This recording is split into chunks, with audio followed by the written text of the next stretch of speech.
RTC అధికారులకు నేను విజ్ఞప్తి చేస్తూ ఉన్నా, దయచేసి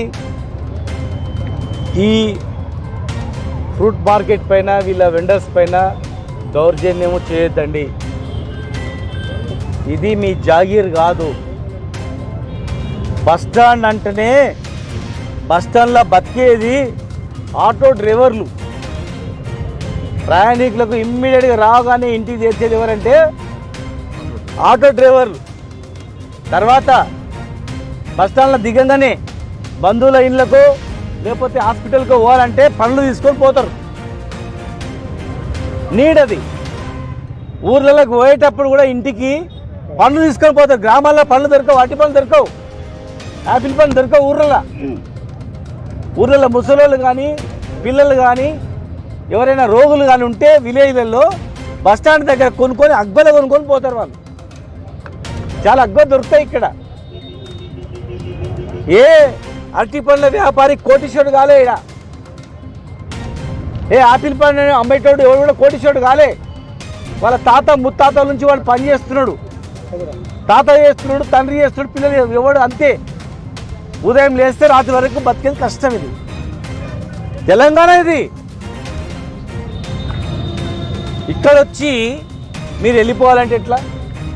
నేను మీడియంగా చెప్తున్నా, ఇది గమనించే శాశ్వతంగా వీళ్ళకు ఉండాలని చెప్పి additional collector local body Tejas power ఇప్పుడు కలెక్టర్గా ఉన్నాడు నేను అతను కూర్చొని వీళ్ళందరూ కూడా 80 షాపులు డిజైన్ చేయించి మనమే షాప్స్ కట్టి సోలార్ పైన ఫినిషింగ్ చేయించి ఒక లైటు చిన్న ఫ్రిడ్జ్ ఇచ్చి మనం ఉచితంగా వీళ్ళకు షాపులు ఇవ్వాలని చెప్పి 80 షాపులు ప్రపోజ్ చేసిన మేము. ఎట్లయితే ఫుట్పాత్ వ్యాపారులకు హాస్పిటల్ దగ్గర, ఫారెస్ట్ ఆఫీస్ దగ్గర, మిగతా ప్రాంతాలు ఎట్లయితే మనమే షాపులు వేసి ఫుట్పాత్ వ్యాపారాలకు ఎట్లయితే ఇస్తున్నామో, టై బజార్ కట్టకుండా ఫ్రీగా ఇస్తున్నామో, అట్లా పనులమ్మే వాళ్ళకు కూడా పర్మనెంట్గా ఇవ్వాలని చెప్పి ఇట్లా స్టేట్ తీసుకొచ్చి ఇక్కడ బస్ బే కూడా ఏర్పాటు చేసి ప్లస్ ఆటో బే కూడా ఏర్పాటు చేసి ప్రపోజల్ పెట్టినాం. టెండర్ పిలిచే క్రమంలో ఎలక్షన్ నోటిఫికేషన్ రావడం జరిగింది. మీరు ఎవరైనా అని ఆర్టీఏ కింద ఇస్తే ఇది ప్రపోజల్ ఏముంది అని ఇస్తే మీకు ప్రపోజల్ కూడా ఇస్తారు వాళ్ళు. లేదు కలెక్టర్గా పనిచేస్తున్నటువంటి తేజస్ గారు అడిగితే కూడా చెప్తాడు అది. కానీ అవన్నీ తెలుసుకోకుండా హడావుడిలో 15-20 షాపులు కట్టి దీని నుంచి ఆర్టీసీ బాగుపడుతుంది, ఈ షాపుల నుంచి ఆర్టీసీ నడుస్తుంది అని చెప్పి కక్కుర్తిపడి, కిరాయికి కక్కుర్తిపడి 100 మంది జీవితాలను రోడ్ల మీద వేస్తుంటే మాత్రం ఎట్టి పరిస్థితుల్లో మేము ఊరుకోం. మేము కొలిసినాం. కొలిస్తే ఇక్కడ నుంచి మనకు గవర్నమెంట్ ప్లేసే ఉంది. టోటల్గా షాప్స్ ముందర కావాలంటే రోడ్ వేసిన తర్వాత కూడా రెండింటికి మధ్యలో 10 ఫీట్లు ఉంది. 10x10 షాప్స్ వీళ్ళందరికీ పర్మనెంట్గా వేసి వేయడానికి కూడా అవకాశం ఉంది. మేము అదే ప్రపోజల్ ఉంది మాది. 2.5 కోట్లతో మేము చేసిన ప్రపోజల్ మీరు చూడండి. దయచేసి ఏదో మాకు పేరు వస్తుందని చెప్పి కక్ష సాధింపు చేయకండి.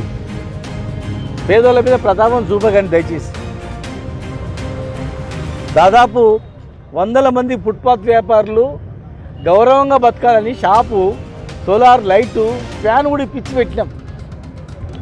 మనం తినే పండ్లు, మన ఆరోగ్యం గురించి తినే పండ్లు మనం ఆరోగ్యంగా ఉండాలంటే వీళ్ళ షాప్స్ హైజెనిక్గా ఉండాలని మేము డిజైన్ చేసినాం. దాన్ని రాష్ట్రంలోనే ఇక్కడ కట్టినటువంటి ఫుట్పాత్ వ్యాపారం కట్టిన షాప్స్ మోడల్ అది. చాలామంది ఇక్కడ చూసిపోయి అక్కడ కట్టిండ్రు షాప్స్. సేమ్ ఫ్రూట్ మార్కెట్ కూడా ఇట్లా ఉండాలని చెప్పి ప్లాన్ చేసినాం. ఇది తీసుకుపోయి ఎక్కడో శ్రీనివాస కాలనీలో, ఎనుగొండల్లో పెద్ద బంగ్లా కట్టించి ఇస్తే ఎవడు కొంటున్నాడు వచ్చి ఇవి పండ్లు. బస్టాండ్లో పోయేటప్పుడు కొంటాడు ఎవడన్నా. కానీ దిమాకు ఉండాలి కదా. ఇది తీసుకుపోయి షిఫ్ట్ చేసి ఎవడు కొంటాడు పోయి. పోతూ బస్టాండ్లో 10 రూపాయలకు 20 రూపాయలకు అటుపని కొనుక్కొని పోతాడు వాడు పేదోడు. మీకు అసహ్యం అనిపిస్తే, ఇవన్నీ కూడా గుడరలా కనిపిస్తే, మీ ఇజ్జత్ ఏమైనా ఖరాబ్ అవుతుంది అనుకుంటే మా ప్రపోజల్ ఉంది, మంచి షాప్స్లా కట్టించేయండి వాళ్ళని. అంతేగాని వీళ్ళని కట్టించి ఆపుతున్నాం, ఉంటున్నాం అని ఎవరు కూడా మోసం చేయొద్దు. ఒకవేళ ఉండాలనుకుంటే మీరు అధికారులకు చెప్పండి. వాళ్ళు తీస్తామని చెప్తున్నారు. ఎట్లా తీస్తారు చూస్తాం, దమ్ముంటే తీయమని మేము కూడా అడుగుతున్నాం. ఇప్పుడు ఆర్టీసీ డిపో కూడా ఎఫ్టీఎల్లో ఉంది. మరి ఎఫ్టీఎల్లో ఉండొచ్చా? నిబంధన ఉందా? ఎవడన్నా కట్టని, ఎప్పుడన్నా కట్టని, ఏ గవర్నమెంట్ అన్నా కట్టని, ఎట్లా కడతారు ఎఫ్టీఎల్లో? మీకు నిబంధన ప్రకారం ఇక్కడ ఉండొద్దు ఫుట్పాత్లో అని మీకు ఉంటే మీరు కూడా నిబంధన ప్రకారము ఎఫ్టీఎల్లో డిపో ఉండకుండా ఇంకా మంచి బ్రహ్మాండం కట్టేది ఇంకో దగ్గర 100 కోట్లతో కట్టేయండి. మీకు ఒక నిబంధన, పేదలకు ఒక నిబంధన. మీరు ఎఫ్టీఎల్లో కట్టవచ్చు, ఏమైనా చేయొచ్చు. కానీ ఇక్కడ మాత్రం పేదలకు ఆటో స్టాండ్ ఉండొద్దు, పేదోళ్ళు తినే పండ్లు కూడా ఉండొద్దు, వ్యాపారాలు ఉండొద్దు అంటే ఎట్లా బతుకుతాం మేము? మామూలు ఎట్లా బతుకుతారు? ఎట్టి పరిస్థితుల్లో ఊరుకునే ప్రసక్తే లేదు. దయచేసి దీన్ని రాజకీయం చేయొద్దు. ఎవరు కూడా అవసరం అనుకుంటే మీరు కూడా ప్రభుత్వం నుంచి కరెక్టే అని చెప్పి, నా వాదన కరెక్టే అని చెప్పి మీరు కొట్లాడండి, నా వాదనతో ఏకీభవించండి. అంతేగాని కోపంతో పేదల కడుపు కొట్టొద్దని చెప్పి మేము విజ్ఞప్తి చేస్తూ ఉన్నా. మీరెవరు కూడా ఆందోళన పడొద్దు. ఒకవేళ తాత్కాలికంగా మిమ్మల్ని ఇబ్బంది పెట్టినా, తాత్కాలికంగా మీరు తీసేసినా ఇక్కడనే మళ్ళీ మీరు తలెత్తుకొని తిరిగేటట్లు, గౌరవంగా ఉండేటట్లు కోట్ల రూపాయలతో కట్టించి ఉచితంగా మేము ఇస్తాం. గుర్తుపెట్టుకోండి. ఒకవేళ కక్ష సాధింపు చేస్తే మాత్రం, చేయకుండా అందరు సహకరించి చేస్తే నో ప్రాబ్లం. రూల్ పొజిషన్ నేను చెప్పినా, అన్నీ చెప్పినా, పాత ప్రపోజల్ ఉంది, మీ షాపులు కట్టే ప్రపోజల్ కూడా ఉంది. ఒక 6 నెలలు ఎలక్షన్స్ లేకుంటే ఖచ్చితంగా షాప్స్ కూడా అయిపోయేటివి. ఆటో స్టాండ్ కట్టినాం లోపల. ఆటో స్టాండ్ పెట్టిన తర్వాత చాలామంది ప్రయాణికులు